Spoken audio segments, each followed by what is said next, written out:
आणि सभासद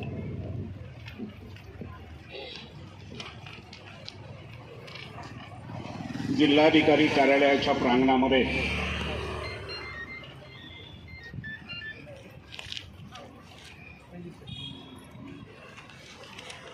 उपोषण एक प्रकारचं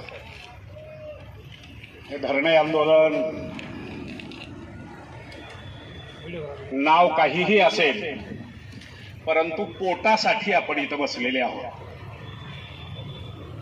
एकीकडे महाराष्ट्राचं सरकार लाडकी बहीण म्हणून महिलांच्याकडे बघतं आहे आणि दुसऱ्या बाजूला अनेक बहिणींना जर वाऱ्यावर सोडत असेल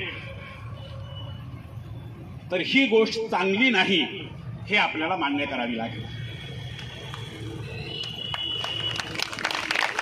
उमेदच्या माध्यमातून अनेक महिलांच्या जीवनामध्ये जगण्याची उमेद निर्माण करणाऱ्या आपण सर्व भगिनी मागील 10 वर्षापासून 12 वर्षापासून आपण सर्वजण या सेवेमध्ये आहोत। खरं म्हणजे 3 वर्ष जरी सेवा झाली तरी त्यांना कायम केलं पाहिजे असं असताना आपण मात्र आदरणीय आहात हे नाकारून चालणार नाही। म्हणजे कदाचित अनेक माता भगिनींचं आमच्या बांधवांचं सेवानिवृत्तीचं वय जवळ आलंय आणि अजूनही आपल्याला शासनाने आधार दिला नाही।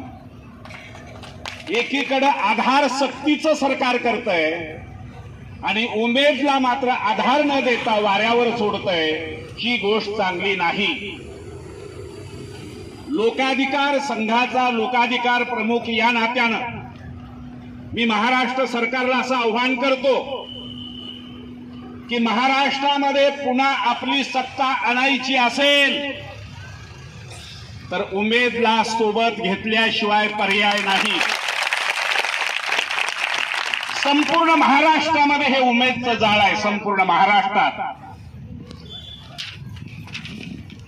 या उमेदच्या माध्यमातून घराघरात चुलीपर्यंत आपला संपर्क आहे। म्हणजे अनेक घरातली चूल पेटवण्याचं काम उमेदच्या माध्यमातून झालेलं आहे। अनेक माता भगिनींना मी आता काय करू असा प्रश्न जेव्हा पडतो तेव्हा त्यांना उमेदची सखी आधार देत असते।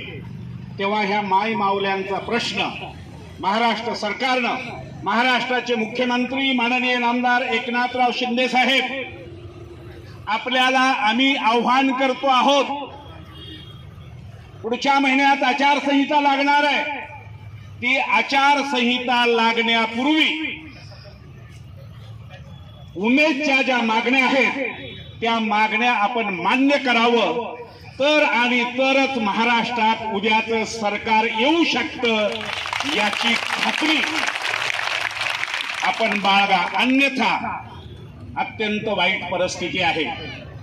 महाराष्ट्रामध्ये वेगवेगळे विषय पेटलेले आहेत।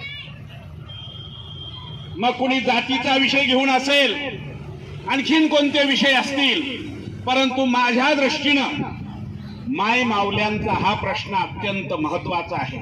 हा कुठल्या जातीचा विषय नाही, हा कुठल्या पंथाचा विषय नाही, हा कुठल्या धर्माचा विषय नाही, हा पोटाचा विषय आहे आणि यांच्या भविष्याचा विषय आहे। आणि म्हणून यांच्या भविष्याला आधार देऊन खऱ्या अर्थानं लाडकी बहीण म्हणून जर पाहायचं असेल तर या माऊल्यांचा प्रश्न सरकारनं सोडवावा असा इशारा या प्रसंगी या आंदोलनाच्या निमित्तानं मी देतो आणि लोकाधिकार संघाचा आपल्या आंदोलनाला मी जाहीरपणे पाठिंबा व्यक्त करतो। धन्यवाद।